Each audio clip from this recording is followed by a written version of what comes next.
Hi there, and welcome to this day in history for January 27th. January 27th is the 27th day of the year in the Gregorian calendar, with 338 days remaining to the end of the year, 339 in leap years. Today's word is apocryphal. Apocryphal is an adjective that means of dubious authorship or authenticity, or false, erroneous, or fictitious. This comes to us from Latin, Greek before that, words that mean secret, to hide away. Earliest documented use, 1590. Apocryphal. Alrighty, and with that, we're going to start with the birthday of pianist and composer Wolfgang Amadeus Mozart, born January 27th, 1756. He was already composing at the age of 5, musical genius. He composed more than 600 works during his lifetime. Sadly, he died in 1791 at the young age of 35 from an unknown illness. He had a fever and a rash, and there are hundreds of diseases with fevers and rashes. Could have been any one of those when he was 35. On January 27, 1825, the U.S. Congress approved Indian Territory in what is present-day Oklahoma, clearing the way for forced relocation of the eastern Indians along the Trail of Tears. In fact, there is a form of gray to black obsidian called Apache tears. This is the birthday of Lewis Carroll, born January 27, 1832. He is, of course, best known as the author of Alice's Adventures in Wonderland and its sequel, Through the Looking Glass. He was also a notable poet and mathematician. Lewis Carroll lived to the age of 65. You may have seen a cartoon or even a live-action movie of a character called Popeye the Sailor Man. But did you know there really was a Popeye the Sailor Man? His real name was Frank Rocky Siegel. He was born on January 27, 1868 in Poland. He was a retired sailor contracted by a tavern in Chester, Illinois, to clean and maintain order. He had a reputation to always be involved in fighting, so he had a deformed eye, how he came to have the nickname of Popeye. He always smoked his pipe, and he only smoked on one side of his mouth, loved to be around children. There's no actual accounting of his imaginary adventures, which boast about the exploits of his physical strength, ensuring he never lost a fight.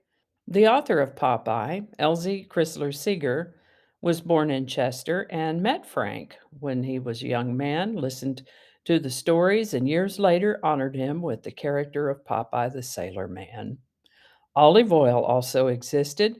She was actually Dora Pascal, the owner of a grocery store in Chester. She is described to have dressed just like Olive Oil.